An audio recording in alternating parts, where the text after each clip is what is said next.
Alors, chers amis, ravi de vous retrouver pour une nouvelle vidéo, toujours dans l'actualité du Barça. Donc aujourd'hui, on va faire une vidéo sur le bilan du Barça en Ligue des Champions, les postes à renforcer au plus vite. Et à la fin de la vidéo, je vous dirai quelle stratégie doit-on mettre en place pour recruter. Donc il y aura du Erling Haaland, du Eric Garcia, du Agüero et du David Alaba.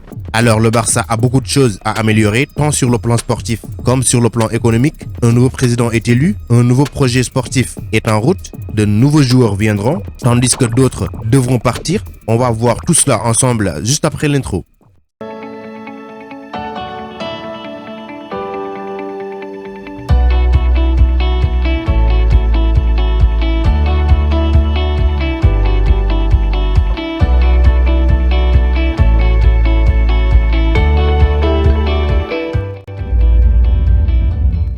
Après le match face à Paris, le FC Barcelone pourra regretter sa maladresse, mais le club catalan a réussi sa sortie, contrairement à ces 3 dernières années qui l'ont vu sortir piteusement.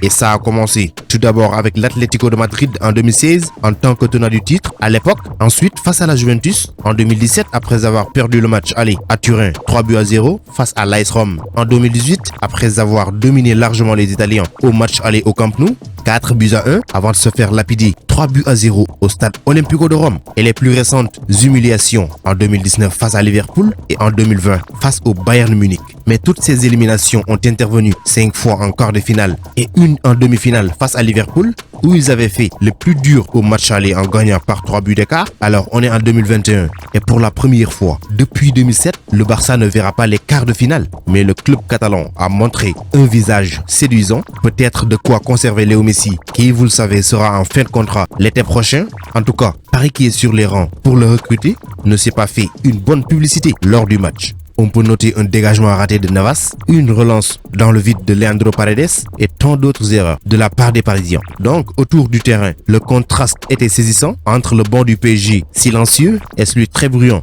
du Barça qui remplissait le huis clos du Parc des Princes pour des raisons de pandémie. Donc la fébrilité des Parisiens incapables de conserver la balle évoquait bien une possible remontada. Paris a pu compter sur Keylor Navas. Infranchissable, il a multiplié les arrêts face à Ousmane Dembélé à la 11e, 13e, 19e et surtout Serginho Dest dont il a détourné la frappe puissante sur la barre à la 35e minute. Donc malgré cela, Antoine Griezmann qui s'est exprimé en zone mixte après la rencontre souhaite retenir avant tout le positif. Je crois qu'on a fait bonne figure, on a fait un grand match. On a eu beaucoup d'occasions, mais on n'a pas su les concrétiser. C'est dommage. On a eu au moins 4 occasions franches. Ensuite, c'est plus difficile. Je crois que c'était un match vraiment différent de l'aller. Ça n'a pas suffi, mais on a donné le maximum, a-t-il expliqué. Donc dans ce match, c'était prenable. On a eu quelques occasions franches qu'on a ratées. D'autres qui ont été sauvés par Keylor Navas, qui était dans un grand soir. Il a fait un grand match. Donc il faudra féliciter le PSG pour sa qualification. Aussi les pénaltys ratés de Léo Messi. Alors ça pouvait ne pas changer le cours du match, mais bon, c'est du passé. On a échoué. Maintenant, on doit relever la tête et essayer de s'améliorer pour la saison prochaine concernant la Ligue des Champions. Donc la campagne européenne du Barça s'est achevée sur ce nul, synonyme d'élimination face au PSG, méritant par rapport au match aller. Mais quand même, on peut dire que le Barça est tombé les armes à la main après cette belle prestation face au PSG. Alors maintenant, tournons la page Barça-PSG de l'UEFA Champions League 2020-2021 et cap sur le bilan du Barça dans cette compétition. Donc c'est une saison du Barça qui a commencé le 20 octobre 2020 en Ligue des Champions lors d'un match face aux Hongrois de Ferencváros. Victoire du Barça 5-1 au Camp Nou. Durant cette campagne, 18 buts ont été marqués par le Barça et 10 encaissés, tout en 8 matchs joués.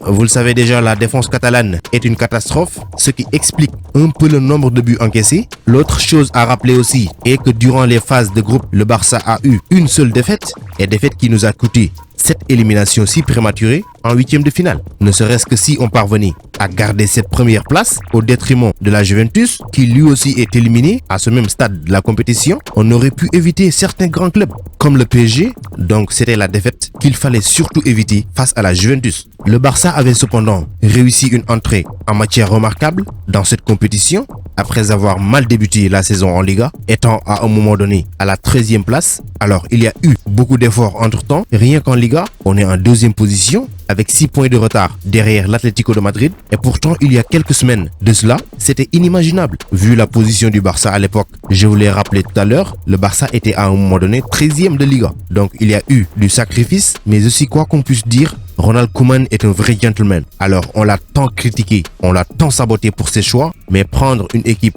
du Barça en pleine tourmente et réussir à redonner goût à cette équipe, ce n'est pas facile et ça mérite d'être salué. Rien que pour le geste qu'il a fait, laissant une équipe hollandaise en pleine émergence pour un club dans des difficultés énormes, ça il faut être un amoureux du Barça pour le faire. Et félicitations pour cela, merci encore une fois. Maintenant, après des débuts catastrophiques en Liga, on s'est débrouillé jusqu'à être un prétendant au titre. Ensuite, être sorti de la Ligue des Champions, mais avec la tête haute, cette fois par rapport aux précédents événements. Donc, qu'attendre de la nouvelle présidence avec un Joan Laporta à la tête? C'est un gros chantier qui l'attend. La prolongation de Léo Messi, libérer cordialement certains joueurs, je dirais pas inutiles pour le respect, mais qui n'apportent pas un grand poids à l'effectif. Recruter des joueurs pour renforcer certains postes clés est fragile actuellement au Barça. Comme la défense, et rien qu'en défense, on doit dépenser beaucoup de millions.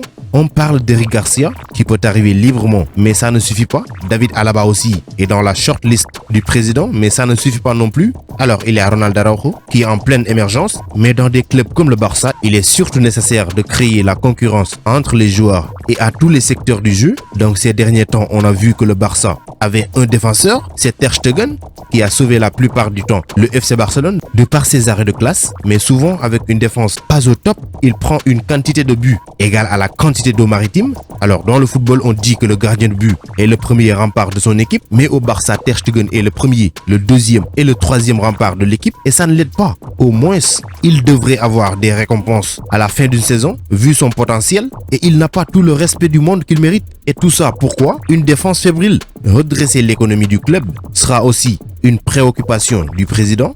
Alors ceci peut être plus facile par la contribution de tout le monde et ça peut passer par le recrutement d'une star comme Erling Haaland qui est une promesse de campagne de la part de Joan Laporta. Il n'y a pas un supporter du FC Barcelone qui n'aime pas la venue de Erling Haaland au club. Le montant de sa clause est de 75 millions d'euros et ce n'est pas un secret. Il peut apporter des buts au Barça, mais surtout de l'argent par la vente de ses maillots. Donc avant-hier, l'expert en transfert, toujours fiable en la personne de Fabrizio Romano, a livré des nouvelles très passionnantes concernant l'anglo-norvégien et ses liens avec le FC Barcelone. Donc le dernier podcast du journaliste intitulé Here We Go, il a aussi évoqué la situation avec le renouvellement du contrat de Léo Messi. On pense que le Barça fait définitivement partie des prétendants pour recruter la jeune superstar du Borussia Dortmund qui marque but après but. C'est lui qui a qualifié son équipe en quart de finale face au FC Séville. Et le Barça ne sera pas le seul, puisque le Real Madrid et tant d'autres clubs de classe mondiale le suivent actuellement, sachant que son contrat actuel expire en 2022. Donc le FC Barcelone serait désireux de signer le jour de 20 ans, car le nouveau président du Barça, Joan Laporta, est aussi un très grand fan du joueur et surtout un grand ami de son agent Mino Raiola. Donc l'embaucher ne sera pas une chose facile, mais ça peut se réaliser suite aux ventes de certains joueurs qui n'ont pas assez de temps de jeu, ni un apport remarquable, mais participe quand même au fait que le club est obligé de payer une somme colossale, ne serait-ce que dans les salaires. Je pense à Coutinho, Umtiti, Junior Firpo, Clément Lenglet, Miralem Pjanic et tant d'autres. Donc cependant, il n'y a pas que le dossier Haaland, mais aussi il y a du Agüero et du David Alaba, qui sont aussi des priorités pour Joan Laporta, toujours dans le cadre de renforcer l'équipe, et ça sera du bien. Si on parvient à avoir Erling Haaland, Kun Agüero, ça va nous permettre de varier différents systèmes de jeu avec deux avant-centres de classe mondiale. Mais surtout si Messi reste avec nous, son travail va s'alléger. Donc seul secteur que je ne vais pas toucher, où je ne pense pas qu'il est nécessaire à renforcer, ça sera au milieu de terrain. Mais par contre, je suis pour un balayage des anciennes gloires, pas total, mais progressivement, pour faire la place aux jeunes. Donc on finit avec la défense qui est selon moi le principal problème du Barça. Alors si Eric Garcia vient l'été prochain, et c'est pratiquement acté, aussi David Alaba. Avec Ronald Araujo déjà en place, en gros avoir au moins 4 défenseurs centraux pour rivaliser les uns après les autres, ça va permettre au Barça d'être un sérieux prétendant à la Ligue des Champions qui nous échappe depuis 6 années maintenant. Alors c'est bien beau de se renforcer pour être plus compétitif, mais n'oublions pas que nous avons des joueurs comme Frenkie de Jong, Riqui Puig, Pedri González, Ronald Araujo, Ilaït Chumuriba, Alex Collado pour l'année prochaine, et il sera dans l'équipe première, Konrad de la Fuente et tant d'autres qui peuvent être très importants pour l'avenir du Barça. Donc c'était tout pour cette vidéo. Merci de l'avoir regardé jusqu'à la fin. Continuez à vous abonner à la chaîne, mais n'oubliez pas d'activer la cloche de notification, ce qui vous permettra de recevoir dès que je publie une vidéo la notif. Vous êtes les meilleurs. Ciao, à bientôt.